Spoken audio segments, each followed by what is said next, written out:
ربنا آتنا في الدنيا حسنة وفي الآخرة حسنة وقنا عذاب النار رب ارحمهما كما ربياني صغيرا سبحان ربك رب العزة عما يصفون وسلام على المرسلين والحمد لله رب العالمين. وعليكم السلام ورحمة الله وبركاته.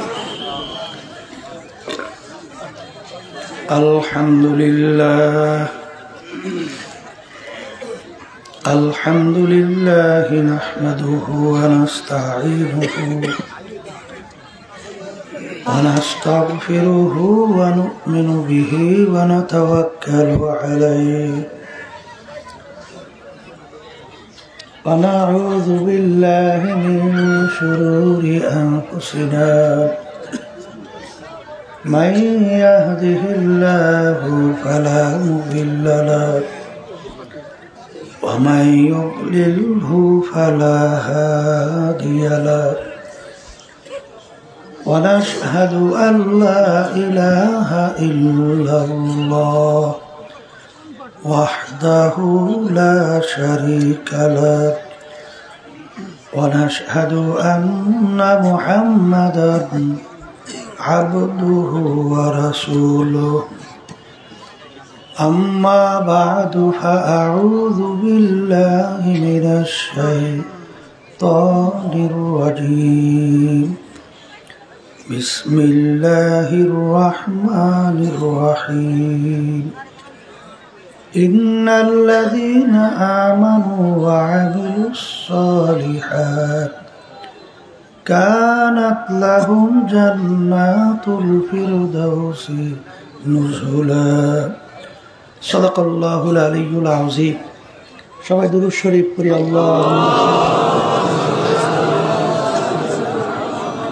وحبيبنا ومولانا محمد صلى الله عليه وعلى آله وأصحابه وبارك وسلم. اللهم صل على سيدنا ونبينا شفيعنا وحبيبنا ومولانا محمد صلى الله عليه وعلى آله وأصحابه وبارك وسلم. اللهم صل على سيدنا ونبينا شفيعنا وحبيبنا ومولانا محمد صلى الله عليه وعلى آله وأصحابه وبارك وسلم. এই হরেন আর ভিতরে হরেনের শব্দ একরকমের করেন। এই হরেন কত পদের যে ডিজাইন এই মাঠটার ভিতরে করছে, এক এক হরেন এক এক শব্দ। এ মানুষ বোঝে কথা? হ্যাঁ হ্যাঁ, এক রকমের সাউন্ড কর সব। এইটা এবং ভিতরে হরেন সব এক রকমের সাউন্ড।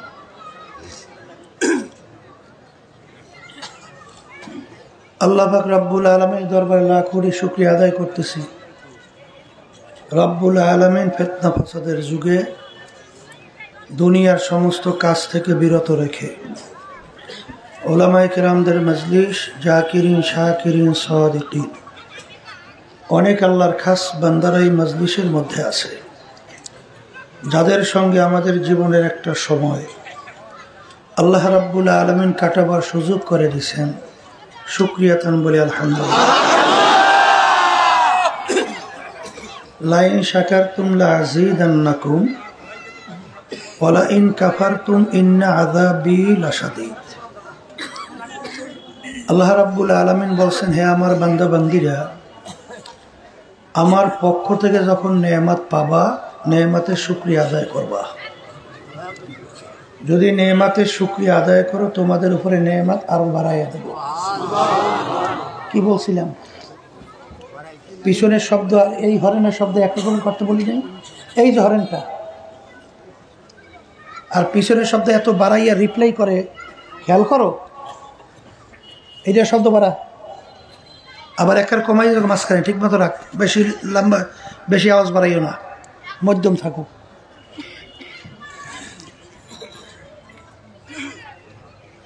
যদি নেয়ামত পাওয়ার পরে শুকরিয়া আদায় না করো, নেয়ামত তো বাড়ানো হবেই না, বরঞ্চ শক্ত আযাব তোমাদের উপরে চাপাই দেওয়া হবে। অনেকের কানে মাহফিলে দাওয়াত পৌঁছার পরেও, অনেকের সুযোগ থাকা সত্ত্বেও মাহফিলে আসে নাই। আবার তালাশ করলে দেখবেন বহুত দূর থেকে কষ্ট স্বীকার করে আমার অনেক ভাইরা মাহফিলে পাগলের মতো সুইটে চলে আসছে। মাং জাদ্দা ওয়াজাদা, যে যেই জিনিস পাওয়ার জন্য চেষ্টা করে ওই জিনিস সে পাইয়াও যায়। কিয়ামতের ময়দানে আল্লাহ রাব্বুল আলামিন বান্দাবান্দিকে মাফ করার জন্য ওসিলা তালাশ করবে। হাদিসের মধ্যে আসছে, আল্লাহ রাসূল সাল্লাল্লাহু আলাইহি ওয়াসাল্লাম বলেন, বান্দাকে মাফ করার মতো কোনো আমল বান্দার নাই। আল্লাহ রাব্বুল আলামিন ফেরেশতাদেরকে বলবেন, দেখো তো আমার বান্দা কখনোই হক্কানি আলেমদের সঙ্গে এক মজলিস দস্তারখানে বসছে কিনা।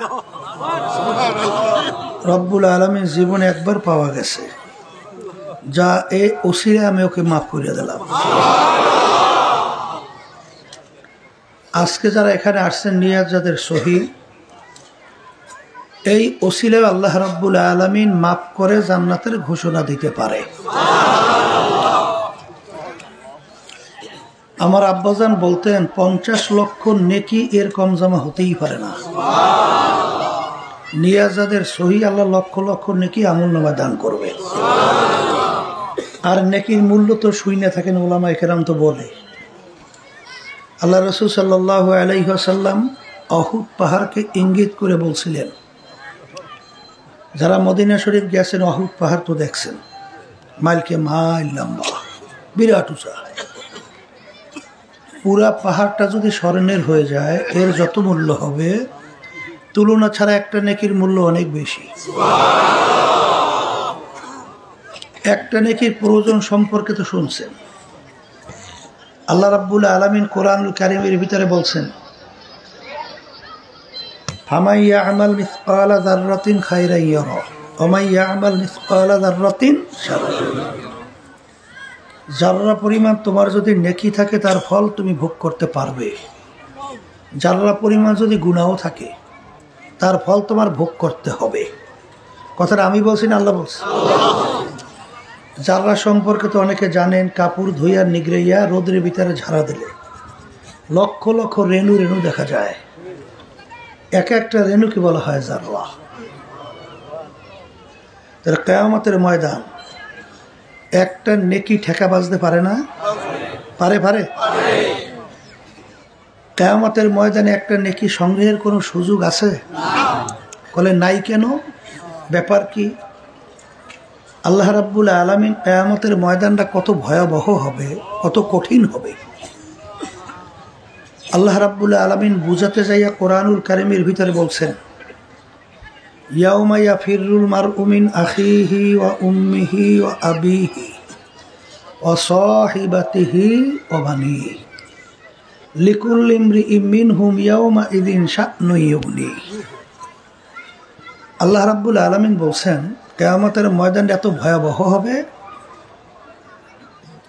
মা পর্যন্ত সন্তানের পরিচয় না দিয়া সন্তান থেকে মা ভাইগে যাবে। কে বলছেন? বলেন।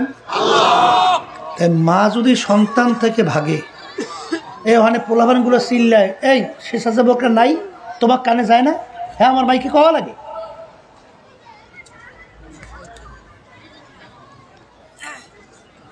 মা যদি সন্তানের পরিচয় না দিয়া ভাগে, এমন দ্বিতীয় আর কে আপন থাকতে পারে? আছে? তাহলে ওই কঠিন মুহূর্তে কেউ কাউকে নেকি দিবে চিন্তাও করা যায় না। নেকি সংগ্রহের জায়গা কোথায়? বলেন দুনিয়াতে। আবার বলেন কোথায়? দুনিয়াতে। আর দুনিয়া মাজরাতুল আখিরাহ, দুনিয়াটাই হলো নেকি সংগ্রহের জায়গা। যারা মাহফিলে আসেন নিয়াত সহি, গুনাহ হইবে না নেকি হইবে? কিন্তু এক শ্রেণী আমার বাজান রাজাই দেখেন দোকানে চা খায়, গল্পে লিপ্ত, গান বাজনায় লিপ্ত, টেলিভিশন সাইরা ড্যান্স গানে লিপ্ত, টার জুয়া হারামে লিপ্ত। সুযোগ থাকা সত্ত্বেও নাকি কামাইয়ের বাজারে আসে না আসার কারণ কি? বুঝের অভাব। বলেন, এই বুঝের জন্যই মাহফিলের ব্যবস্থা। এখন কথা হলো, মাহফিল তো বুঝের জন্য ঠিক, কিন্তু বুঝবে কারা? বলেন যারা মানুষ। আর সুরাতে মানুষ ভিতরটা আবু জাহাল ওতবা সাহেব আবুল হাম্মার্কা, এরা কিন্তু বুঝবে না। আল্লাহ রাসূল সাল্লাল্লাহু আলাইহি ওয়াসাল্লামের পবিত্র জবান থেকে দ্বীনের দাওয়াত আবু জাহাল পায় নাই, আবু লাহাব পায় নাই। এই ঈমান আনছে? হ্যাঁ, তাহলে বুঝা গেল আবু জাহাল মার্কা এরা কিন্তু বুঝবে না। এখন বুঝবে বলছিলাম মানুষ। এখন অনেকে বলতেন, হুজুর আবু জাহিল কি মানুষ না? এরও বুঝলেই কামিয়াব আল্লাহর রহমতে। এই আল্লাহর বান্দারা, আল্লাহ রাসূল সাল্লাল্লাহু আলাইহি ওয়াসাল্লাম এবং আবু জাহাল দেখতে মানুষের আকৃতি, অঙ্গ প্রত্যঙ্গ কোনো পার্থক্য ছিল? আল্লাহর হাবিবের চক্ষু মুবারক কয়টা ছিল? দুইটা। আবু জাহিলের চক্ষু দুইটা। আল্লাহর হাবিবের হাত মুবারক দুইটা, আবু জাহিলের হাত দুইটা। পায়ের দিক থেকে পার্থক্য নাই, আছে? কিন্তু আল্লাহর হাবিব সাল্লাল্লাহু আলাইহি ওয়াসাল্লামের নাম শুনলে দুরূদ শরীফ পড়া ওয়াজিব হয়, না পড়লে গুনাহ হয়। আর আবু জাহালুর নাম শুনলে আমাদের জবান থেকে ঘৃণা সূচক শব্দ বের হয়, লানাতুল্লাহি আলাইহি। আল্লাহর গজবের উপরে পড়ছে, আরো পড়ুক। তাইলে বোঝা গেল মানুষের সুরাত আকৃতি হইলেই মানুষ হওয়া যায় না। এটা কি বোঝা গেল? এই কথাটা কি বোঝা গেল? যারা বলতে পারেন, হুজুর তাহলে মানুষ কাকে বলে? আল্লাহ রাসূল সাল্লাল্লাহু আলাইহি ওয়াসাল্লাম বলেন, আলা ওয়া ইন্না ফিল জাসাদি মুদগাহ ইযা সালুহা সালুহাল জাসাদু কুল্লু ওয়া ইযা ফাসাদাত ফাসাদাল জাসাদু কুল্লুহু আলা ওয়া হিয়াল কলব। আল্লাহ রাসূল সাল্লাল্লাহু আলাইহি ওয়াসাল্লাম বলেন, প্রত্যেকটা মানুষের মধ্যে আল্লাহ রাব্বুল আলামিন একটা গোশতের টুকরা দান করছে। ওই গোশতের টুকরা যখন ভালো হয়ে যায়, এক পর্যায়ে ওই মানুষটা ফেরেশতার চেয়েও সম্মানিত হয়ে যায়। আর ওই গোশতের টুকরা খারাপ হতে হতে এক পর্যায়ে ওই মানুষটা কুত্তা, শিয়াল, শুয়ারের চেয়েও খারাপ হয়ে যায়। ওই গোশতের টুকরার নাম হলো কলব। কি শোনেন, ওমর রাদিয়াল্লাহু তাআলার নাম শুনছেন? হ্যাঁ, কাফেরদের ভিতরে লিডার ছিল না? কত বড় খারাপ প্রকৃতির ছিল। কাফেরদের মিটিং হইতেছিল, মিটিংয়ের ভিতরে আলোচনা আসছে, আল্লাহ রাসূল সাল্লাল্লাহু আলাইহি ওয়াসাল্লাম তার মাথা মুবারক কে কাইটে নিয়ে আসতে পারবে নাউজুবিল্লাহ, বিনিময়ে তাকে 100 লাল উট পুরস্কার দেওয়া হবে। ভালো করে বোঝেন, বুঝের জন্য মাহফিল। কেউ সাহস পায় না। ওমর ফারুক রাদিয়াল্লাহু তাআলা আনহু খাপ থেকে তরবারি বের করে লাফিয়ে দাঁড়িয়ে গেছিল, বলছিল আমি পারবো। কাফেররা দেখলো এমন ব্যক্তি দাঁড় হয়েছে, পারবেও। আসেন এক একটা লোকের পর একটা আস্থা। কাফেররা অপেক্ষা করতেছে আল্লাহ রাসূল সাল্লাল্লাহু আলাইহি ওয়াসাল্লাম মাথা মোবারক নিয়ে আসবে। নাউজুবিল্লাহ। পথের মধ্যে কি ঘটনা হয়েছে আমরা অনেকেই জানি। অল্প সময়ের ব্যবধান। ওই তরবারি নিয়ে আল্লাহ হাবিব সাল্লাল্লাহু আলাইহি ওয়াসাল্লাম সহ সাহাবায়ে কেরামদেরকে নিয়ে সর্বপ্রথম ইসলামের পক্ষে নারায়ে তাকবীর, আল্লাহু আকবার স্লোগান দিয়ে রাস্তায় নামছে। কির পক্ষে? আচ্ছা, এখন বলে, একটু আগে ওমর ফারুক রাদিয়াল্লাহু তাআলা আনহুর চক্ষু ছিল 2টা, আর এখন ইসলামের পক্ষে যে নামলো এখন চক্ষু 4টা। হ্যাঁ, একটু আগে হাত ছিল 2টা, এখন হয়েছে 5টা। না সবই ঠিক আছে? কান, নাক, কান সব? তাহলে পার্থক্যটা কোন জায়গায় বেশি? বলেন, বলে কলবের পার্থক্য। কথা ঠিক না ভাই? ঠিক। আর আমার বাজানদেরকে বলবো, এখানে আমরা সব কাজকর্ম ফেলাই আসছি না, একটা উদ্দেশ্য লক্ষ্য নাই। কি উদ্দেশ্য?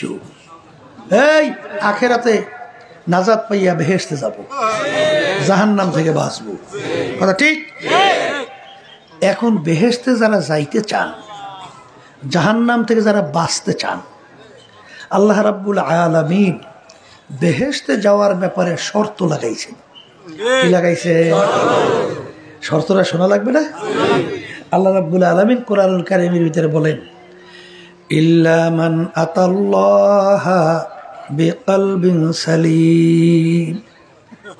আল্লাহ রাব্বুল আলামিন শর্ত লাগাইয়ে বলেন, কলবে সালিম, অর্থাৎ ভালো কলব, সুস্থ কলব, পরিষ্কার কলব, পরিচ্ছন্ন কলব ছাড়া আমার পবিত্র জায়গা বেহেশতের মধ্যে হবে না। কে বলছে? আবার বলেন, আল্লাহ রাব্বুল আলামিন তার রাসূলকে দুনিয়াতে পাঠাইছেন। কি পাঠানোর কোনো কারণ আছে? আল্লাহ হাবিব সাল্লাল্লাহু আলাইহি ওয়াসাল্লাম বলেন, বুইসতু মুআল্লিমান। আল্লাহ রাব্বুল আলামিন আমাকে দুনিয়া কেন পাঠাইছেন? বলে ওস্তাদ হিসাবে। বলেন কি হিসাবে? আচ্ছা, তা ওস্তাদ হিসেবে পাঠাইছেন, তাহলে ওস্তাদ হইতে হইলে ছাত্র লাগে না? ছাত্র কারা? বলেন সাহাবায়ে কেরাম। কারা? এই সাহাবায়ে কেরামদের সংখ্যা প্রায় 1.5 থেকে 1.5 লক্ষের কাছাকাছি, কথা ঠিক? আচ্ছা, এখন আল্লাহ রাব্বুল আলামিন তার রাসূলকে যে দুনিয়াতে পাঠাইছেন, পাঠানোর কারণ হিসাবে আল্লাহ রাব্বুল আলামিন বলতেছেন, ইয়াতলু আলাইহিম আয়াতিহি ওয়া ইউযাক্কিহিম ওয়া ইউআল্লিমুহুমুল কিতাবা ওয়াল হিকমা। আল্লাহ রাব্বুল আলামিন তার রাসূলকে দুনিয়াতে কেন পাঠাইছেন? পাঠানোর কারণের ভিতরে একটা কারণ হলো, আমার রাসূল তার উম্মতদের আত্মশুদ্ধি করাইবে। কি করাইবে? আবার বলেন। তাহলে আমার বাজানদেরকে বলবো, তাহলে কলব পরিষ্কার করা কি সুন্নাত, ওয়াজিব না ফরজ? আবার কন। তাইলে কলবে সালিম লাগবে। এখন বলতে পারেন, হুজুর কলব কিতে খারাপ হয়, কিসে ভালো হয়? কি অনেকে প্রশ্ন করতে পারে না? কলে বেশি সংক্ষেপ বলছি আমি, সংক্ষেপ কেন? আকুলমান্দি সেরা বস আস্ত, যে নাকি জ্ঞানী হয়, অল্প কথায় সে পুরো বিষয়টা বুঝতে পারে, কথা ঠিক কিনা? আমার বাজানদেরকে বলতেছি, কলবের উল্লেখযোগ্য 10টা রোগ আছে। কয়টা রোগ উল্লেখযোগ্য? এর ভিতরে বড় রোগটার নাম হলো তাকাব্বুরি। বাংলায় মুখস্থ রাখেন, আমি ভালো আমি বড়। বলেন এই রোগটা যার ভিতরে থাকবে, এটা কলবের রোগ। কিসের রোগ? বেহেশতের ঘেরানো হবে না। বেহেশতে আল কেব্র রেদাই, তাকাব্বুরিরা মাওলার খাস পোশাক, এটা আমার মালিক সহ্যই করে না, কথা ঠিক? ওই একটা কথা আছে, উপদেশ গ্রহণ করার জন্য রয়্যাল বেঙ্গল টাইগার বাঘ আর চিতা বাঘ, ওইটা আমরা কই মাইজিয়া বাঘ, আর পাতি সিরিগালের নাম তো শুনছেন। 3টে একত্রিত হয়েছে। একত্রিত হওয়ার পরে 3 জনে মিললে শিকারও করছে। শিকার 3টেই পাইছে। কয়টা? একটা গাধা, একটা হরিণ, একটা খরগোশ। এর ভিতরে কোন গোশের মজা বেশি? কোন গোশ? আচ্ছা, এখন বড় বাঘ বলতে আছে চিতাবাঘকে বন্টন করো। একসঙ্গে তো শিকার টিকার করলাম, এখন বন্টন করো। এখন চিতাবাঘ চিন্তা করছে, গোশের ভিতরে সবচেয়ে মজার গোশ, ওইটা আমার ভাগে কিভাবে রাখা যায়, এই কৌশল বের করতে হবে। এখন কৌশল বের করছে, ঠিক শুনবেন না? কি কৌশল বলতে আছে? মহারাজ, শরীর অনুযায়ী বন্টন। কি অনুযায়ী? অর্থাৎ যার শরীর বড়, বন্টনও বড়।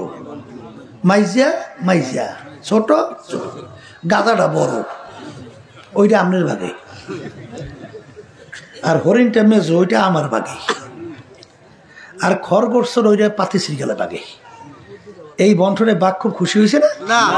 অক্ষয় খুশি তো দূরের কথা, পায়ের রক্ত বাতায় আর মাথার রক্ত পায়, মেজাজ খারাপ।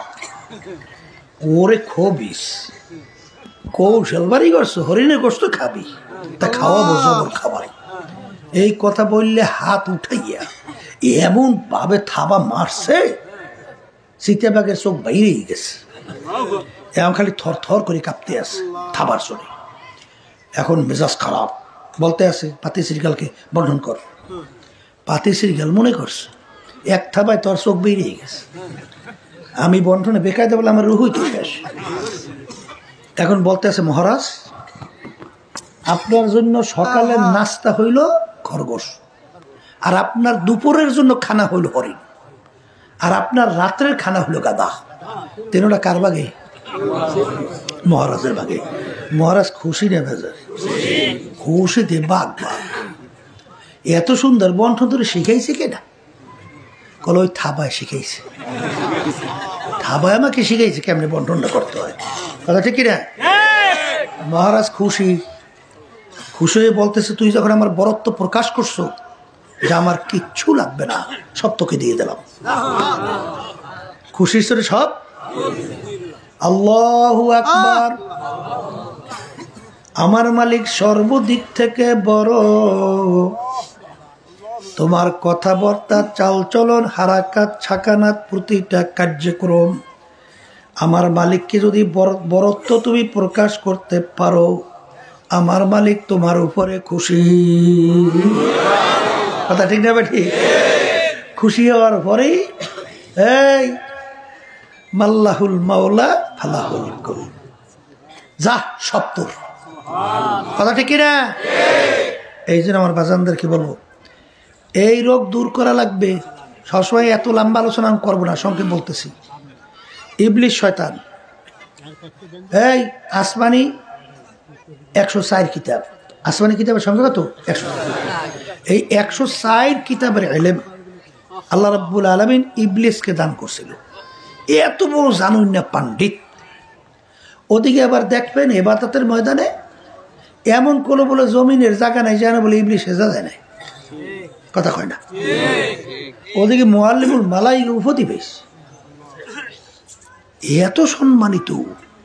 আল্লাহ যখন বললেন ইবলিস আদমকে সেজদা কর, সেজদা করছে না। যুক্তি কি দেশে? আনা খায়রুম মিনহু খালাকতানি মিন নার ওয়া খালাকতাহু মিন তিন।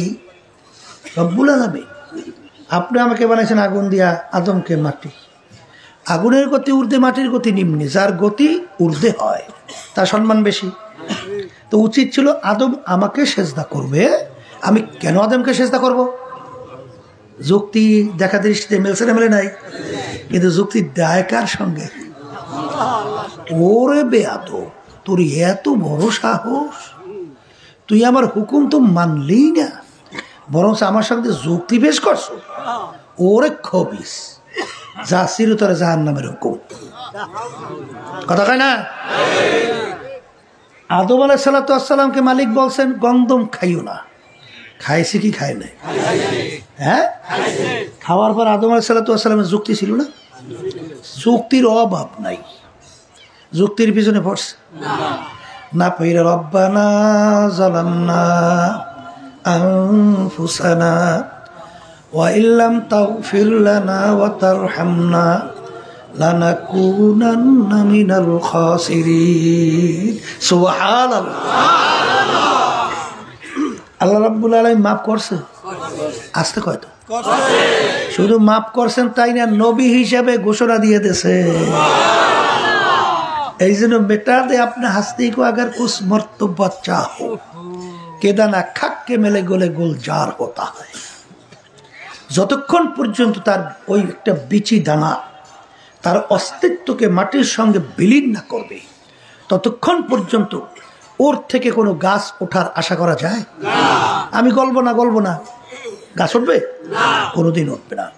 এই জন্য হাদিসে কুচ্ছির ভিতরে আসছে আনা ইনদা মুনকাসিরাতিল কুলুব, যেই বন্দাবান্দি নিজেকে নিজে ছোট মনে করবে, ওই বন্দাবান্দির দিলের ভিতরে মাওলার রহমত গড়াইয়ে জমা হবে। হাদিসে কুদসি, কথা ঠিক না? ঠিক। এই জন্য আমার বাজানদেরকে বলবো, এই রোগ যার ভিতরে আছে বেহেশতের ঘেরানো পাবে না, দূর করা লাগবেই লাগবে।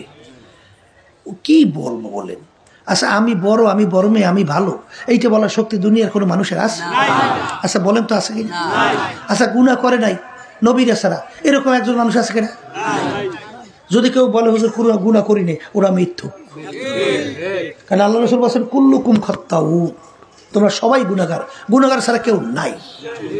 আপনার আমার গুনাহ যে মাফ হয়ে গেছে এরকম সার্টিফিকেট গ্যারান্টি পাইছেন কে? তাও পান নাই। তাহলে আমি আয়াত শরীফ কি বলছিলাম?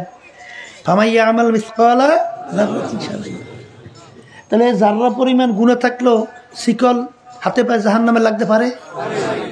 তাহলে আপনি যে বড় মেয়া, আপনি অমুক টুমুক সমুক, এইটা বলার শক্তি কারো আছে? এই জন্যই তো আল্লাহর ওলিরা বলতেন বুজুর্গে কি নেহি হামকো জরুরত, বুজুর্গে কি নেহি হামকো জরুরত, গোলাম আপনা বানালে খোদায়া। এ আল্লাহর বান্দারা, যেই ছাত্র মাথা টান করে ওস্তাদের সামনে দাঁড়ায়, ওই ছাত্রের প্রতি ওস্তাদ খুশি? হ্যাঁ খুশি? যেই সন্তান বাপ মায়ের সামনে সিরা টান করিয়া, গলা টান করিয়া ঠাস ঠাস কথা কয়, ওর প্রতি বাপ মা খুশি? হ্যাঁ, দুনিয়ায় খুশি না, আল্লাহ খুশি না। কথা ঠিক কিনা? এই জন্য আমার বাচ্চাদেরকে বলবো, আল্লামা জিলি রহমাতুল্লাহি আলাইহি লেখছেন, কবরে যাইয়া মাপ পাওয়ার আগ পর্যন্ত নিজেকে নিজে একটা শুয়োরের সে ভালো মনে করা যায় না। কারণ আপনার আমার তো জানা নাই, জানা আছে? বড় পীর আব্দুল কাদের জিলানী রহমাতুল্লাহি আলাইহি রাস্তা দিয়ে রওনা করছেন, একটা কুকুরের জবান খুলে গেছে। কুকুর ডাক দিয়ে বলে, পরে বিশ্বা হুজুর বলেন আপনি ভালো না আমি কুকুর ভালো? কি উত্তর দেয়? যদি বলে কুকুর তুই ভালো, তাহলে আল্লাহর কালামের উল্টা হয় না? আল্লাহ কি বলছেন? ওয়ালাকাদ কাররামনা বানি আদম, মানুষ সম্মানিত সবচেয়ে শ্রেষ্ঠ। আবার যদি বলে কুকুর তুই খারাপ আমি ভালো, তাহলে তো আনানিয়াত, আনা খায়রুম মিনহু খালাকতানি মিন নার খালাকতাহু মিন তিন। কি উত্তর দেবে? কিং কর্তব্য বিমূঢ় অপেক্ষা করতে আছে, কি উত্তর দেয়? কি উত্তর দেয়? আল্লাহ রাব্বুল আলামিন এই তার ভিতরে উত্তর প্রশ্নের পয়দা করছে, উত্তর এসে গেছে। বলতেছে কুকুর শোন, কিয়ামতের ময়দান আল্লাহ যদি আমাকে মাফ করে তোর সে আমি অনেক ভালো, আর যদি কিয়ামতের ময়দানে মালিক আমাকে মাফ না করে জাহান্নামের শিকল লাগায়, তা তুই আমার সে অনেক ভালো। এই জন্য আমি আমার ভাইদেরকে বলবো, পর্দালে মা বোনেরা যারা শুনতেছেন, এই রোগটা কলবের দূর করা লাগবে। আর একটা রোগের নাম হলো হিংসা, পর উন্নতি দেইকা সহ্য করতে না পারা, এটার নাম কি? এই কথা লাভ হয়ে যায়। জমিদারের ছেলে আর রাস্তার রিক্সাওয়ালা বাজানের তারও ছেলে এক ক্লাসে পড়ে। জমিদারের ছেলের মেধা শক্তি কম, আর রিক্সাওয়ালা বাজানের ছেলের মেধাও খুব প্রখর, খুব ভালো পারে।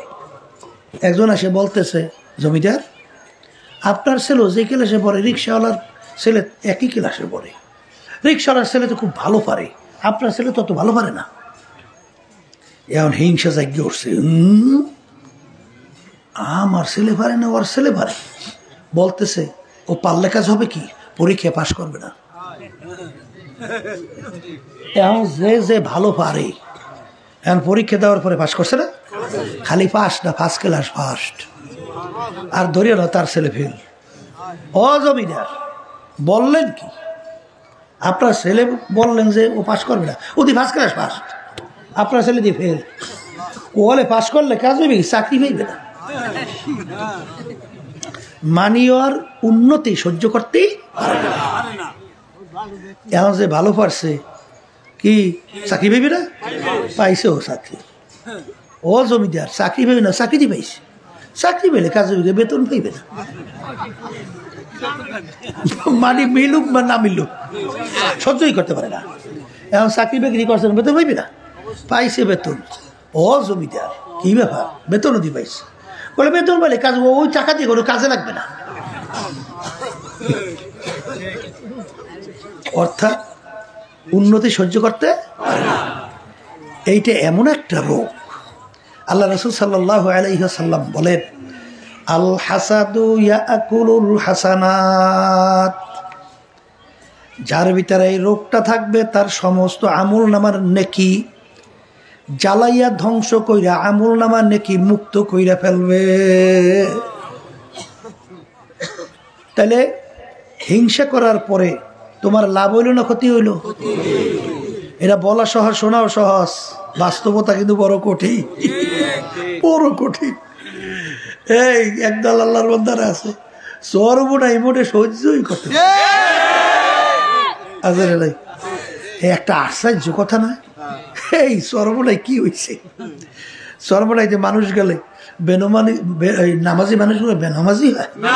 হ্যাঁ, এই সর্বনাই যাওয়ার পরে যে লোকগুলো আগে ভালো আছিল এখন খারাপ হয়ে গেছে, ভালো হয়। আচ্ছা, সর্বনাই করে কি? সর্বনাই সহ্য করতে পারো না কেন? হিংসা শব্দটা কি? আচ্ছা, এই হিংসা যদি তুমি করো, এতে সর্বনাশ যদি আল্লাহ কবুল করে, তাতে সর্বনাশ কি হবে? কিছু হবে? কিন্তু তুমি তো ধ্বংস, তুমি তো ধ্বংস। কথা ঠিকই না? বরঞ্চ আল্লাহর রহমতে, আপনাদের দোয়ায় দেখছি তো আল্লাহর রহমতে অনেক বেনামাজি সর্বনাশ যাওয়ার পরে নামাজি হয়ে গেছে।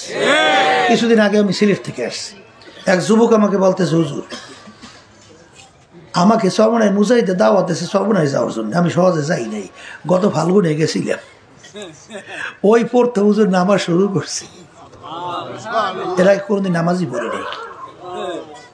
গেছিলাম উত্তরবঙ্গে, এই ফ্যাসিস্ট সরকার 5ই আগস্ট জুলাইয়ের হাজার হাজার মাইল খালি করলো, কথা কয় না? মাহফিল প্রায় বন্ধ করে দেওয়ার উপক্রম করছিল সারা বাংলাদেশে। তা উত্তরবঙ্গে আর আমার মাহফিল করতেই দেবে না। তো এলাকার একটা খুব প্রভাবশালী লোক, সে বলতেছে, পীর সাহেব সর্বনাশ মাহফিল আমি করাবই।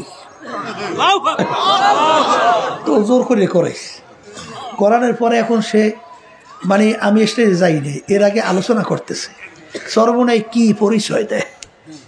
বলতেছে যে আমাকে তো সর্বনাশ মুজাহিদে দাওয়াতটাও দিয়ে সর্বনাশ নেছে, নেওয়ার পরে আমার জীবনে এই প্রথম পশ্চিমে সেজদা দিলাম, এর আগে আমি জীবনে পশ্চিমে সেজদাই দেইনি। তাহলে যাওয়ার পর খারাপ হয়েছে না ভালো হয়েছে? এই সর্বনাশ দোষ তো থাকতেই পারে। যারা মাঠে ময়দানে কাজ করে, দোষ তাগো হইবে না যে নাকে তৈল দিয়ে টানিয়ে নাক টেনে ঘুমায়, ফের দোষ হইবে না? যারা মাঠে ময়দানে কাজ করে তাদেরই তো দোষ তৈরি থাকে, আর কোনো কাম নাই, কাজ নাই, ফের ডলে ঘুমায়, তোমার দোষটা কি? তার দোষ তো থাকতেই পারে। আমরা তো বলি নাই যে আমরাকে দুধে দেওয়া, তবে আমাদের দোষ যদি হয় কোরআন এবং হাদিসের দৃষ্টিতে আমাদেরকে ধরাইয়ে দেওয়া আপনাদের দায়িত্ব, কথা ঠিক কিনা?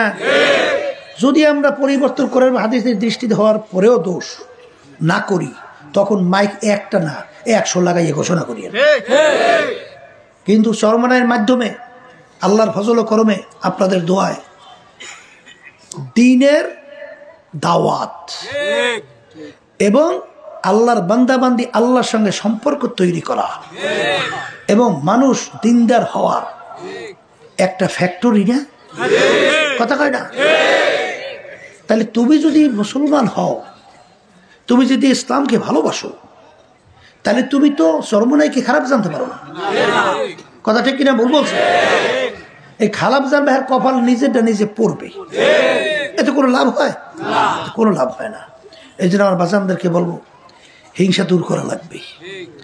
আর একটা রোগের নাম হলো হুব্বে মাল, মালের মোহাব্বত, সম্মানের মোহাব্বত, সম্মানের মোহাব্বত, পদের মোহাব্বত। আল্লাহ রাসূল সাল্লাল্লাহু আলাইহি ওয়াসাল্লাম বলেন, এই রোগটা এমন এক রোগ, হুব্বুদ দুনিয়া রাসু কুল্লি খতিয়াতিন, সমস্ত গুনার মূলই হলো এই দুনিয়ার মোহ। বাস্তবতা আছে না নাই? এই যে জুলাই এবং আগস্টে যে হত্যাকাণ্ডগুলো ঘটলো, এক কিসের লোক? ক্ষমতার লোভ না? আসতে কয় দেয় কিসের লোভ? ওরে কপাল রে কপাল। ইসলাম শিক্ষা দেয় অনার্থক একটা মানুষকে যদি তুমি মারো, সব তামাম দুনিয়ার মনে হয় সব মুসলমানদেরকে মারিয়ে ফেলাইছো। হ্যাঁ, আর যে নাকি একটা মানুষকে মারবে আবাদল আবাদ তার জন্য জাহান্নাম। কথা ঠিক না বে ঠিক? সেখানে হাজার হাজার মায়ের কোল খালি করে ফেলছে। কিসের লোভে? কিসের লোভে? হ্যাঁ, আমাদের বাংলাদেশের মেধাবী মেধাবী ছেলেগুলো, বাংলাদেশের ভবিষ্যৎ ছেলেগুলো দাবি চলছিল কি? কোটা সংস্কার, বৈষম্য বিরোধী, এইটা দূর করা। এটা কি ন্যায্য না অন্যায়? এই ন্যায্য দাবি নিয়ে যখন নামছে, তখন তাদের উপরে যে স্টিম রোলার, খুন এবং হত্যাযজ্ঞ চালালো, এ কিসের কারণে?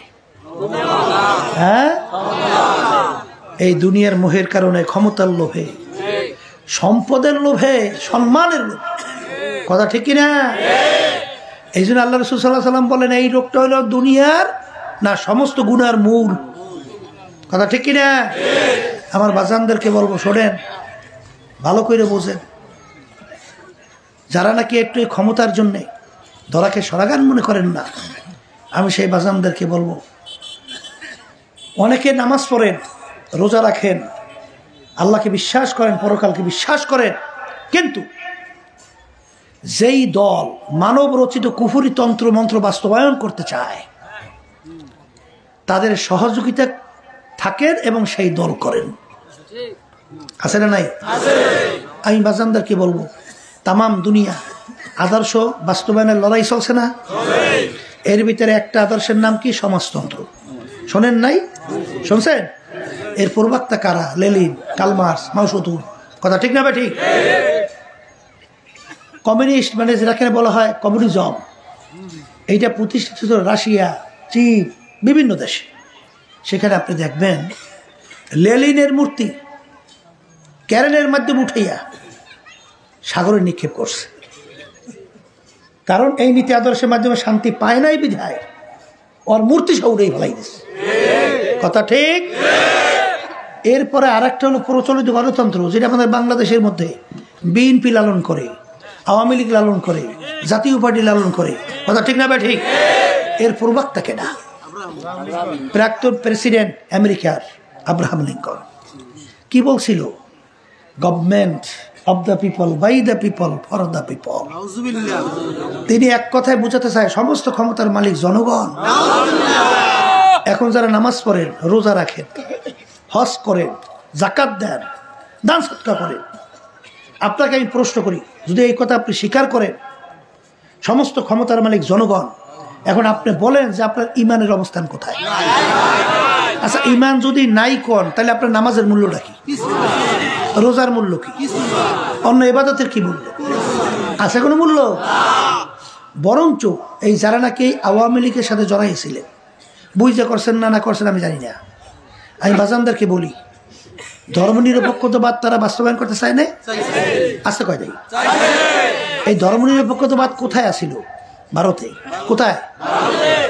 এইটার ব্যাখ্যা তারা কি দেয়? যার যার ধর্ম সে পালন করবে। কথা এইটা বলে না? আচ্ছা, আপনারা ভালো করে বুঝেন তো সবাই, নিরপেক্ষ শব্দের অর্থ যার যার ধর্ম সে পালন করবে। আপনার বাপের পর সে কেউ এই ব্যাখ্যা শুনছেন? নিরপেক্ষ শব্দের অর্থ আমরা কি পাই? কোনো পক্ষ নাই। কথা বলেন, নিরপেক্ষ শব্দের অর্থ কি? এটা কি আমি ভুল ব্যাখ্যা দিয়েছি না ঠিক আছে? মারামারি বাজছে দুই দল। কয় দল? এখন একটা লোক পাশ দিয়েছে, ও কোনো দলের না। তা মারামারির মধ্যে হুডুরিয়ে মাই ও খাওয়া শুরু করছে, দর্শে ওরা লেখ পিখাইয়া গল, ভাই আমার মারুকা, আমি তো কোনো দলের না, আমি তো নিরপেক্ষ। আমি কি? এর অর্থ কি? ওই দুই দলের একটাই আমি নিরপেক্ষ। তাই নিরপেক্ষ সেইটার ব্যাখ্যাটা যার যার ধর্ম সে পালন করবে, একটা ধোকাবাজি ব্যাখ্যা না? আমি বাজানদেরকে বলি, কোন মানুষ নিরপেক্ষ হয়? হ্যাঁ, হিন্দু তাদের ধর্মের পক্ষে তা থাকবে না, সে নিরপেক্ষ না পক্ষ? খ্রিস্টান কথা কয় না? ওদের ধর্মের পক্ষে থাকবে না নিরপেক্ষ? আমরা মুসলমান, আমরা ইসলামের পক্ষে থাকবো না? হ্যাঁ, পক্ষ না নিরপেক্ষ? যদি আপনি জিজ্ঞাসা করেন, এই মেয়ে তোমার নাম কি? বলে আমার নাম কৃষ্ণ, আমি একজন হিন্দু, আমার ধর্ম হলো হিন্দুত্ববাদ। পক্ষ হয়েছে না নিরপেক্ষ হয়েছে? এই তুমি কেনা? বলে আমি জর্জ ডব্লিউ বুশ, আমি বাইডেন, আমি ট্রাম্প। এই আমি একজন খ্রিস্টান, আমার ধর্ম হলো খ্রিস্টবাদ। পক্ষ না নিরপেক্ষ? আমাকে জিজ্ঞাসা করেন আপনাকে, আমি বললাম আমার নাম রেজাউল করিম, আমি একজন মুসলমান, আমার ধর্ম হলো ইসলাম। পক্ষ না নিরপেক্ষ? যারা বলে নিরপেক্ষ, ধর্মহীনতা। ও ধর্মকর্ম মানে না, এইটা হলো নাস্তিকতা। এই জন্য ওই দলের এক লোক বাংলাদেশে বলছিল, আমি হিন্দু না, আমি মুসলমানও না। জানা আছে, কানে শব্দ আছে। হ্যাঁ, এই জন্য আমার বাচ্চাদেরকে বলবো, পর্দা আলে মা বোনদেরকে বলবো, এই আদর্শ নীতি এটা কি কুফরি না? আসতে কয় কুফরি। আর একটা নীতি আদর্শের নাম ইসলাম। ইসলামের নীতি আদর্শ কি? বাইদা আল্লাহ, পর্দা আল্লাহ, আব্দা আল্লাহ। সমস্ত ক্ষমতার মালিক একমাত্র আমার আল্লাহ। কথা ঠিক নেবে? ঠিক। এই জন্য আমার ভাইদেরকে বলবো, আমরা মসজিদে নামাজ পড়ি কাকে খুশি করার জন্য? হ্যাঁ, রোজা রাখি কাকে খুশি করার জন্য? হজ যাকাত আদায় করি কাকে খুশি রাখার জন্য? আচ্ছা, এরপরে এই দলের সঙ্গে যারা জড়াইয়া স্লোগান দেন, তারা কাকে খুশি করার জন্য? আল্লাহরে খুশি করার জন্য না? কারে খুশি? দল, দলের নেতা নেত্রীকে। কথা ঠিক না বেটি? এখন আমার ভাইদেরকে বলবো, পর্দালে মা বোন যারা শুনছেন, হাদিসের মধ্যে আসছে আল্লাহ রাসূল সাল্লাল্লাহু আলাইহি ওয়াসাল্লাম বলেন, কিয়ামতের ময়দান যেদিন কোনো ছায়া থাকবে না, একমাত্র আল্লাহর স্পেশাল আরশের ছায়া ছাড়া অন্য কোনো ছায়া থাকবে না। কে বলছে? আল্লাহ রাসূল সাল্লাল্লাহু আলাইহি ওয়াসাল্লাম। সেদিন 7 প্রকার লোককে আল্লাহ রাব্বুল আলামিন ডাইকা ডাইকা তার স্পেশাল আরশে ছায়া দান করবে। কয় প্রকার? মুখ খুলে বলেন। এই এর ভিতরে এক প্রকার ওই আল্লাহর বান্দা বান্দি, হুব্বু ফিল্লাহ, বুগযু ফিল্লাহ, যারা দুনিয়া থাকা অবস্থায় সম্পর্ক রাখবেও আল্লাহকে রাজি খুশির জন্যে, এবং সম্পর্ক ছাড়বেও আল্লাহকে রাজি খুশির জন্যে। বলেন, সম্পর্ক রাখবে কার রাজি খুশি? ছাড়বে? এই প্রকার লোকদেরকে আমার মালিক ডাইকে তার স্পেশাল আরশে নিচে ছায়াদান করবে। এই আমরা জানি আলেমরা বয়ান করি, আমরা ওরাসাতুল আম্বিয়া না? নবীর নায়েব না? নবীর প্রতিনিধি। রসুল কি আছে? আসবে কোনোদিন? আল্লাহ রসুল আসবে? তার দায়িত্ব পালন করবে কারা? হকানি উলামায়ে কেরাম। আমরা কথা শুনাইতেছি, এক শ্রেণী মুসলমান দেখবেন তাদের মনের বিরুদ্ধে কথা গেলেই তখন আমাদের মেজাজ খারাপ করে। কথা ঠিক না? এটা একটা জুলুমের কথা না মিয়া? এই কথা কি আমি বলছি? কোন আলেম, কোন পীর, মুফতি, মুহাদ্দিস? আল্লাহ রাসূল সাল্লাল্লাহু আলাইহি ওয়াসাল্লাম বলেন, আমরা শুনাইতেছি, যদি ভুল হয় বলেন হুজুর ভুল বলছে। আর ভুল যদি না হয়, তোমার যদি মেজাজ খারাপই হয়, তাই তুমি আল্লাহ আল্লাহ রসুলের মেজাজ খারাপ করো। আমাদের দোষ তো স্বভাব কি জোরে বলে? কথা ঠিক না বেঠি? এ কবরের যাত্রীরা, কিয়ামতের ময়দানে যেদিন কোনো ছায়া থাকবে না, একমাত্র আল্লাহর স্পেশাল আরশের ছায়া ছাড়া, সেদিন 7 প্রকার লোককে আমার মালিক ডাইকে তারা আরশে ছায়া দান করবে। এর ভিতরে এক প্রকার ওই শ্রেণী আল্লাহর বান্দা বান্দি যারা দুনিয়া থাকা অবস্থায় সম্পর্ক রাখবেও আল্লাহকে রাজি খুশির জন্যে, এবং সম্পর্ক ছাড়বেও আল্লাহকে রাজি খুশির জন্যে। এই শ্রেণীর মানুষকে আমার মালিক ডাইকা তার আরশে নিচে ছায়া দান করবে। সুবহানাল্লাহ। আমিনু কামা আমানান নাস। আল্লাহ রাব্বুল আলামিন বলেন, হে আমার বান্দা বান্দিরা, তোমাদের ঈমান, তোমাদের বিশ্বাসটা ধরনটা কেমন হবে? আমাদের ঈমানের ধরন কেমন হবে?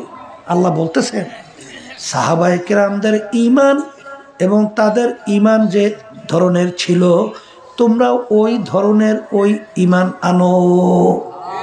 কথা ঠিক না বেঠি? কাদের ঈমানের মতো? মুখ খুলে বলেন, কাদের ঈমানের মতো? আমি বলছি না, আল্লাহ বলছেন। এখন সাহাবাদের ঈমানের অবস্থান, বিশ্বাসটা কেমন ছিল? আবু বকর সিদ্দিক রাদিয়াল্লাহু তাআলা আনহু মুসলমান হয়ে গেছে, এখন পর্যন্ত তার ছেলে মুসলমান হয় নাই। তার ছেলে মুসলমান এখন আবু বকর সিদ্দিক রাদিয়াল্লাহু তাআলা আনহু ইসলামের পক্ষে যুদ্ধ করে, আর তার ছেলে কাফেরের পক্ষে।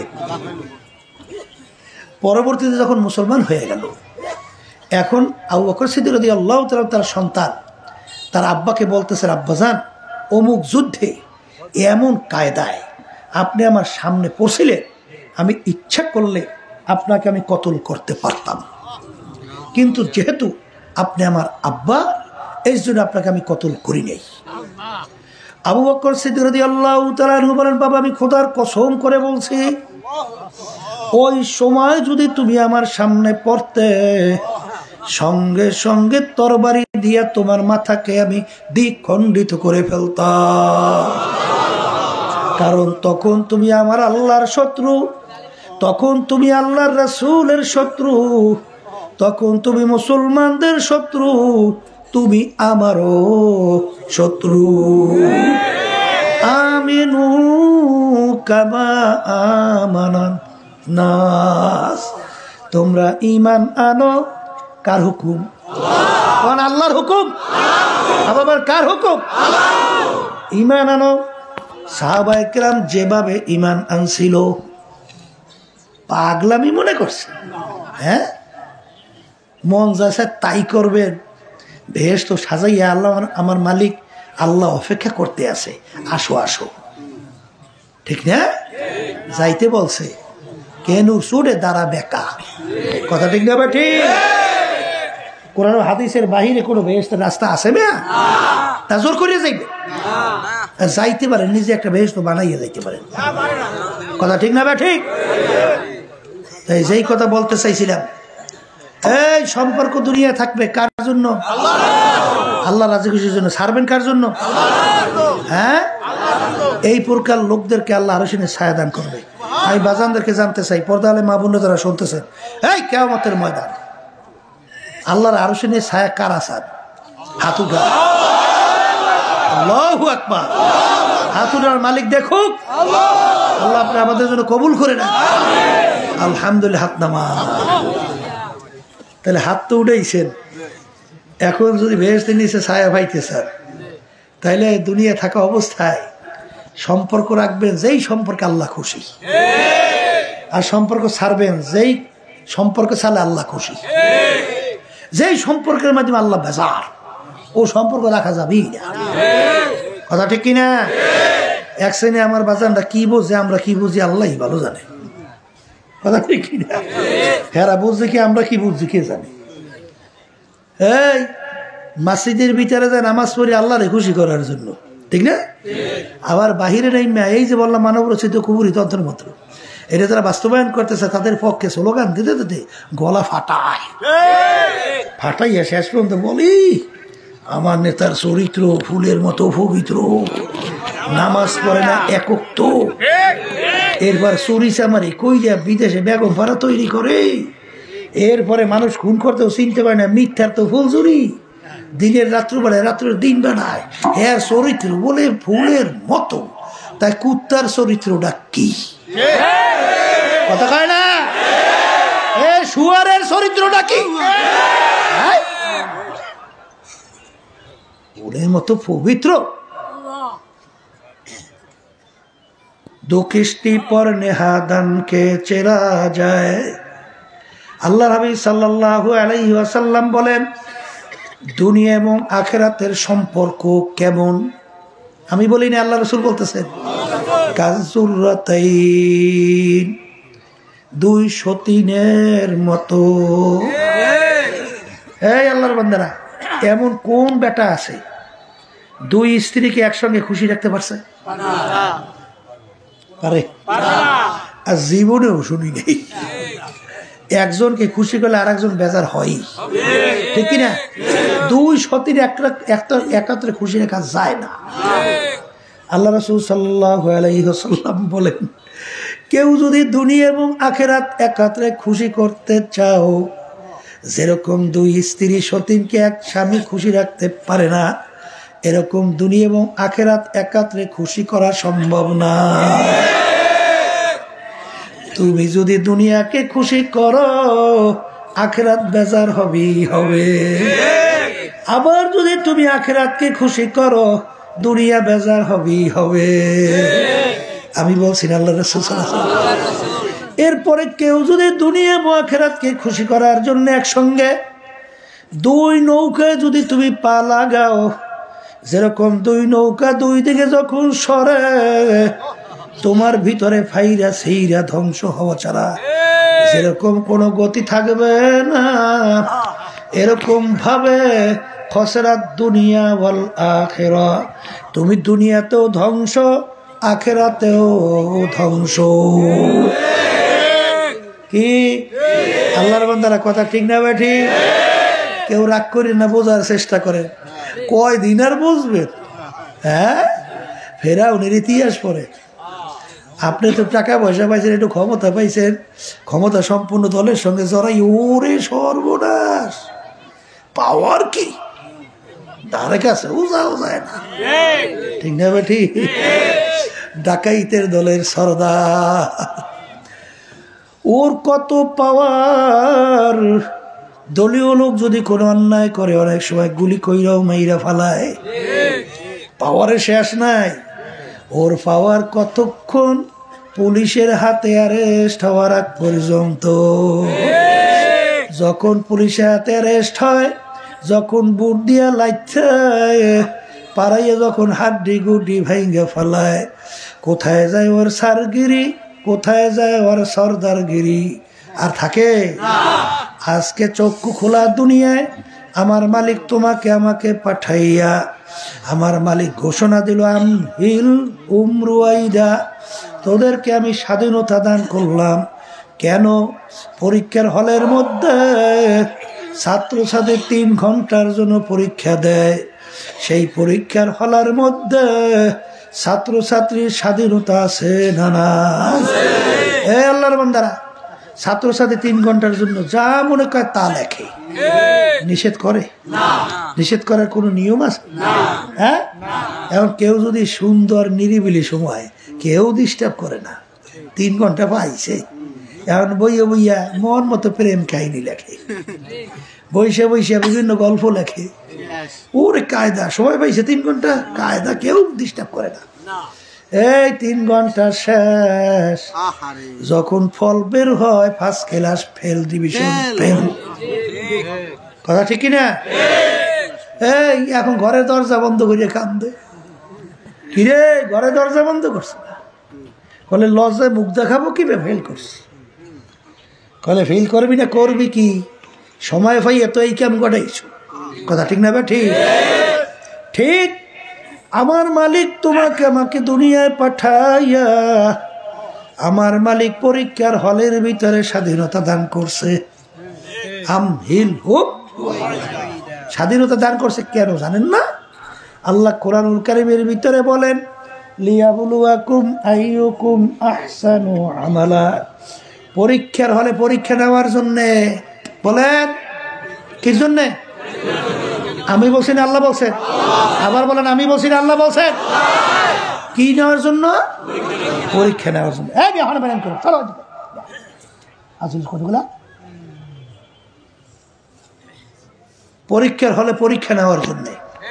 এখন এই স্বাধীনতা পাইয়া যা মনে করে তা করবেন, আল্লাহ কিছু বলবে? এই আল্লাহ রসুলের উপর আক্রমণ করছে না?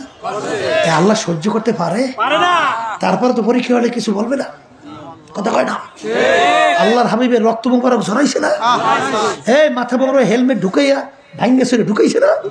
কথা কয় না? আল্লাহ কিছু কইছে? কেন কয় নাই? বলেন বলেন বলেন বলেন। কিসের হল?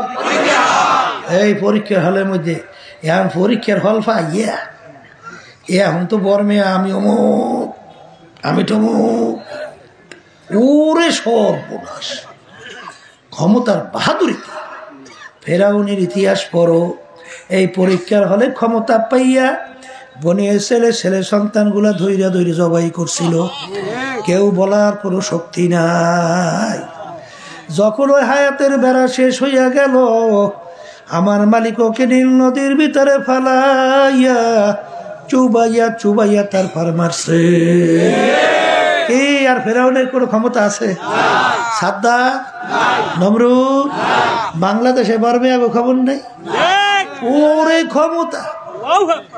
শেখ হাসিনার মাইয়া, এই শেখ মুজিবুরের মাইয়া শেখ হাসিনা পালায় না, খবরা পালায় না, পালায় তো না, ভাত পাক করিয়া খাইয়াও যাইতে পারে। কি কথা কয় না? দেখে মালিক দেখায় 1-2 ঘন্টার ব্যবধান, 2 ঘন্টার আগে ওরে পাওয়া গুলি করো না। এখন পুলিশ ঠিক মতো করে, আর্মিরা তোরা করো কি? চালাইয়া দেয়। ওরে 1 ঘন্টা 1.5 ঘন্টা যাইতে না যাইতে এখন পালাইয়াও দিশা পায় না। ক্ষমতা আছে? হ্যাঁ, এত তোমার আমার চোখের সামনে। ওই বরিশাল এরশাদ সাহেব কালিজিরা ব্রিজ, বুঝলেন, প্রেসিডেন্ট হিসাবে আসছে উদ্বোধন করার জন্য। ওরে পাওয়ার! প্রেসিডেন্ট হেলিকপ্টারে ঢাকা যাইয়ে নামার সঙ্গে সঙ্গে হ্যান্ডকাপ লাগিয়েছে, টাইনে নিয়ে জেলখানায়। কথা কয় না? আছে বাবার, আছে পাওয়ার, আছে আছে। এই জন্যই তো বলে সকালে ধনী রে তুই ফকির সন্ধ্যাবেলা। এ পাওয়ারগিরি টাকার গরম দেখাও, বংশের গরম দেখাও, কয়দিন কয়দিন? এ তো দেখতে না দেখতে শেষ। এই জন্য আমার বাজানদেরকে বলবো, পর্দালে মা বোনদেরকে বলবো, খবরদার। সম্পর্ক রাখবো কার খুশির জন্য? ছাড়বো কার খুশির জন্য? হ্যাঁ, আল্লাহ আমাকে আমাদের সবাইকে তৌফিক দান করুক, কবুল করুক আমাদের জন্য। কথা ঠিক কিনা? এই জন্য আমার ভাইদেরকে বলবো, পর্দালে মা বোনদেরকে বলবো, বাজান বেহেশতে যাওয়ার জন্য 2টা কাজ করা লাগবে। 1 নম্বর কাজ হলে আল্লাহ বলছেন ঈমান আনতে হবে। 1 নম্বর কি? আবার কোন? ঈমান একটা আরবি শব্দ, বাংলা অর্থ হলো বিশ্বাস। এই বিশ্বাস আবার 3 জিনিসের সমন্বয়: মুখে স্বীকার করা, অন্তরে বিশ্বাস করা, কাজে প্রমাণ করে দেখানো। মুখে একটা, অন্তরে আর একটা, এটার নাম হলো মুনাফিক। আর মুনাফিকের ব্যাপারে আমার মালিক বলে ফি দারকিল আসফালে মিনান নার, ওর জায়গা হবে জাহান্নামের একেবারে শেষ তবকা। কথা ঠিক? ঈমান আনা লাগবে নির্ভেজাল। আল্লাহ রাসূল সাল্লাল্লাহু আলাইহি ওয়াসাল্লাম বলেন, আখলিস দীনাকা ইয়াকফিকা আমালুল কলিল। তোমাদের ঈমান যদি স্বচ্ছ নির্ভেজাল হয়, অল্প আমল করবার নেক বেহেশতে চইলা যাবা। সুবহানাল্লাহ। ঈমান থাকা লাগবে কি? বলেন নির্ভেজাল, স্বচ্ছ। এরপরে আরেকটা কাজ হলো নেক আমল। আরেকটা কি কাজ? এই আমল মানে কাজ, নেক মানে ভালো। নেক মানে কি? তাহলে প্রথম ঈমান, এরপরে ভালো কাজ। বলেন বলেন, প্রথম ঈমান, তারপর কি কাজ? এখন এই ভালো কাজটা নিয়ে কিন্তু সমাজে ঝগড়া আছে। কথা ঠিক? এই আল্লাহর বান্দারা, আমরা বলি এই কাজটা ভালো, আবার আটরশি, চন্দ্রপাড়া, রাজারবাগ, দেওয়ানবাগ, মাইজবান্ডা, সুরেশ্বর, তারাও তো বলে এই কাজটা ভালো। আসতে কয় না? ভুল কইছি? আবার আওয়ামী লীগ, বিএনপি, জাতীয় পার্টি, তারাও তো বলে এই কাজটা ভালো। আসতে কয় না? ভুল কইছি? সবাই বলেন এর ভালো কাজ। আচ্ছা, এখন ভালো কাজ কোনটা? এইটা কিন্তু বোঝা লাগবে। সংক্ষেপ বলছি, আমরা প্রত্যেক নামাজের ভিতরে আল্লাহ আমাদেরকে শিক্ষা দেয় না, ইহদিনাস সিরাতাল মুস্তাকিম। মালিক আপনি আমাদেরকে সিরাতাল মুস্তাকিম দেখান, সিরাতাল মুস্তাকিমে চালান। আমরা দোয়া করি না? তাই এরপরে সিরাতাল মুস্তাকিম কোনটা?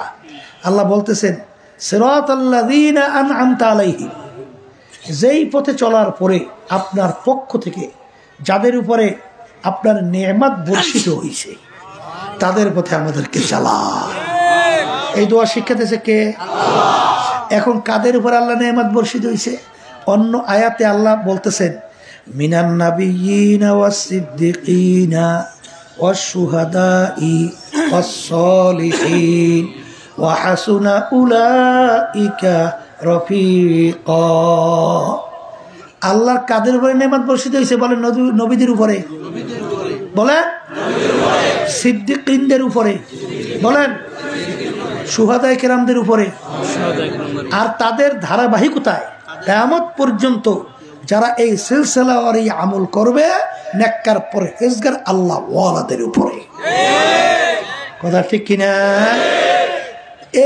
এদের কাজ হইল ভালো কাজ। এখন সাহাবায়ে কেরামদের কি আমল? কথা বোঝে না? সাহাবায়ে কেরামদের কি আমল, কি কাজ? ওই কাজটা ভালো। এখন আপনার আমার ভালো কাজ তাদের সঙ্গে মিলাইতে হবে। যদি মেলে ভালো কাজের ভিতরে অন্তর্ভুক্ত, যদি না মেলে বস্তা বস্তা আমল করবেন, কোনো কাজ হবে না। কথা বলেন। এটা আমি এত লম্বা ব্যাখ্যা করবো, আমি সংক্ষেপে একটু ইঙ্গিত দিতেছি। আল্লাহ রাসূল সাল্লাল্লাহু আলাইহি ওয়াসাল্লাম সাহাবায়ে কেরামদেরকে ব্যাপারে বলছেন আমার প্রত্যেকটা সাহাবী কান্নুজুম, আমার প্রত্যেকটা সাহাবী এক একটা নক্ষত্রের মতো। আল্লাহর বান্দারা, পর্দা আলে মা বোনেরা, সমুদ্রের ভিতরে নাবিক যখন জাহাজ চালায় কোনো দিক বিদিক থাকে? তখন ফসলে কি দেখে? তারকা দেখে। কি দেখে?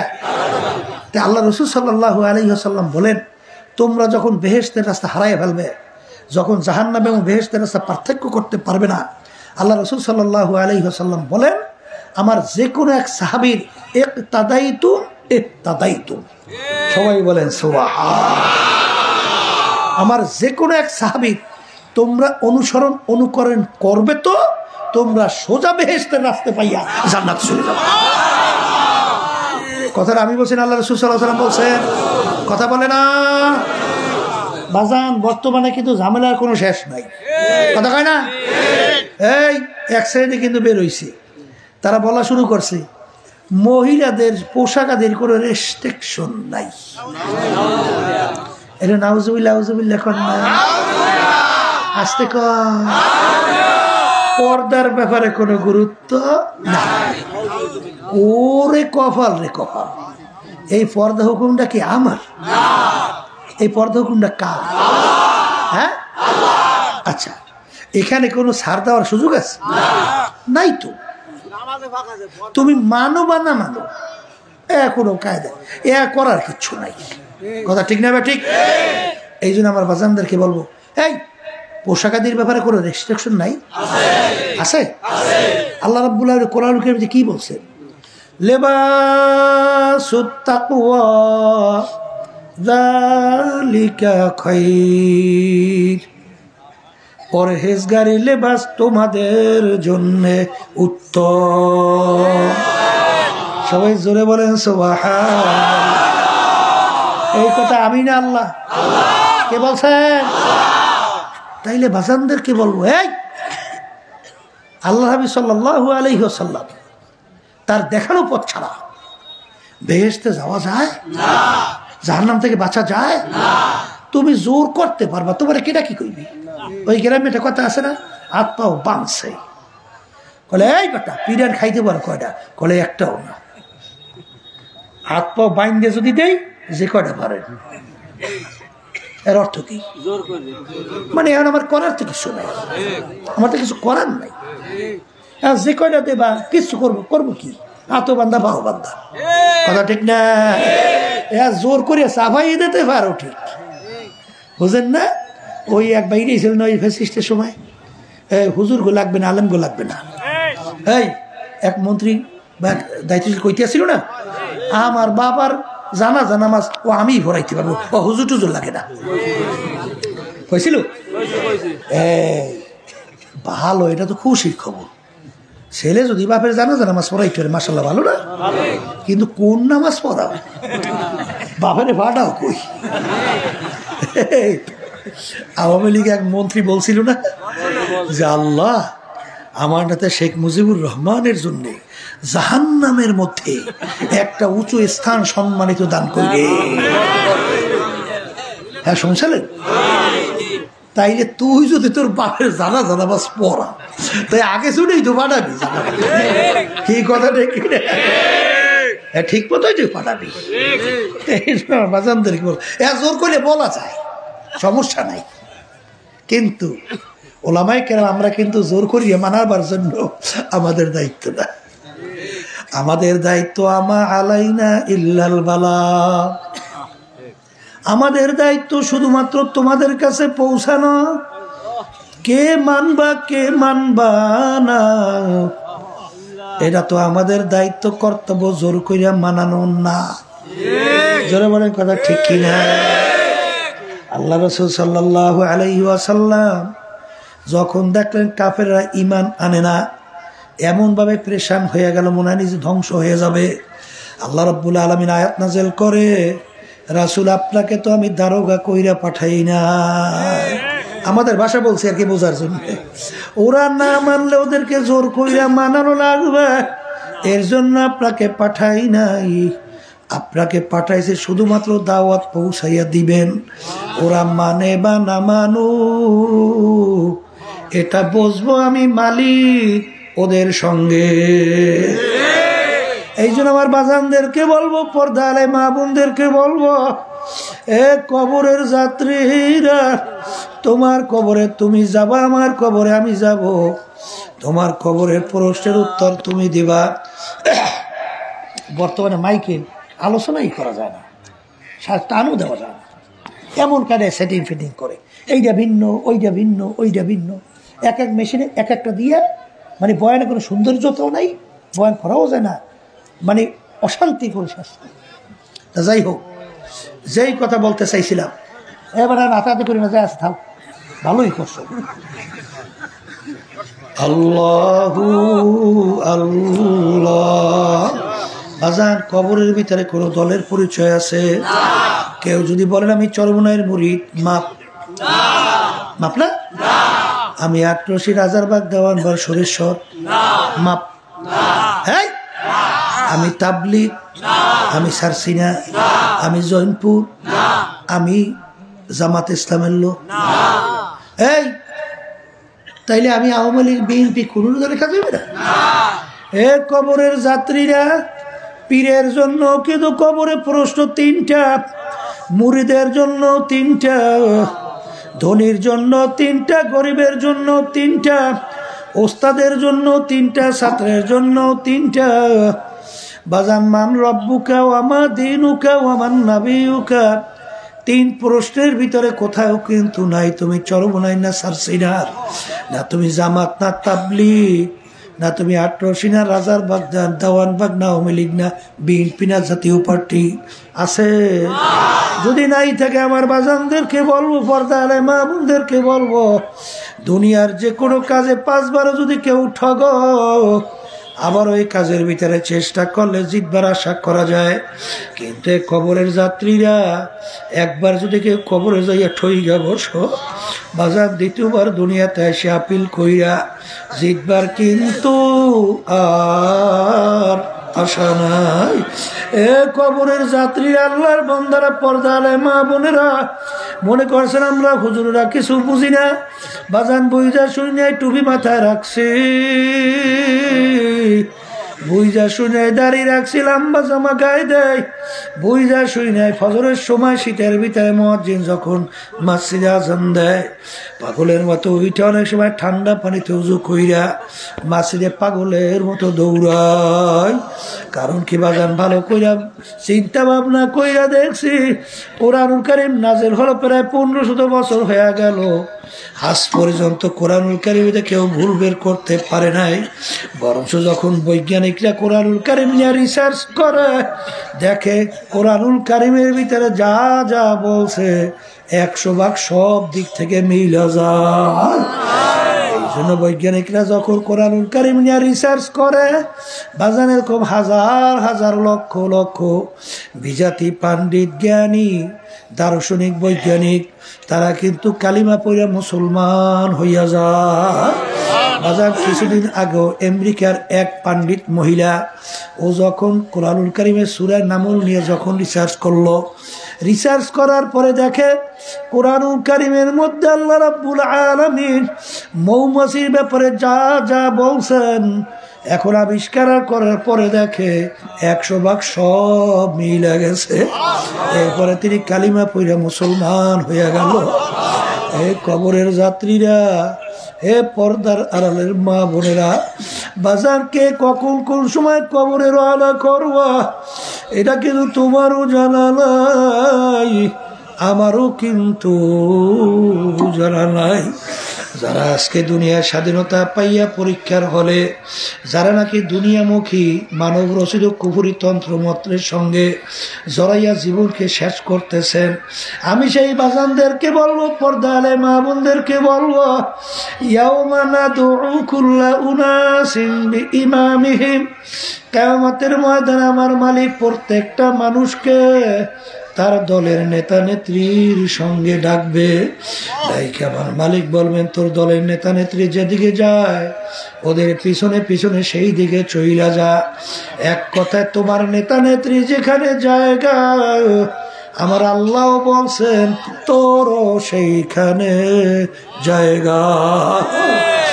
এই জন্য আমার বাজানদেরকে বলবো, পর্দা আলে মা বোনদেরকে বলবো, বাজান শয়তান এবং নাফস তোমার আমার পিছনে শত্রু হিসাবে কাজ করে দুনিয়ার ভিতরে বাজার আল্লাহু আকবার চাকচিক্যময় কইরা তোমার আমার সামনে উপস্থাপন করে, তোমার আমার দেল মন দিকে ঝুইকা যায়। এর থেকে বাঁচার জন্য আমার মালিক তোমাকে আমাকে বলছেন, ওয়াকুনু মা'আস সাদিকিন, তোমরা সাদিকিন বান্দাদের সঙ্গী হও। বাজান এটা কি আল্লাহর হুকুম, আমাদের হুকুম না। যাদের চরমনার তরিকা ভালো লাগে বাজান জড়াইয়া যাও, যদি চরমনাই না ভালো লাগে যে কোনো সহি তরিকার সঙ্গে জড়াইয়া। আমাদের উদ্দেশ্য হইল নেকের পাল্লা ভারী করা, গুনার পাল্লা হালকা করা, ইমানকে মজবুত করে চোখে পানি নিয়া কলব নরম করে মাওলার হুকুম অনুযায়ী চইলা, আল্লাহর হাবিবের তরিকা অনুযায়ী চইলা। এমন জিন্দেগিতে এমন সফরে রওনা করতে হবে যেই সফরে রওনা করলে আর কোনদিন আসা যায় না। ও মুসাফির বান্দো গাঠুরি বহুদূর ঠিকানা, আজ ভি জানা কাল ভি জানা কবর আখের ঠিকানা। এমন ঘরে যাইতে হবে যেই ঘর নাই বাতি,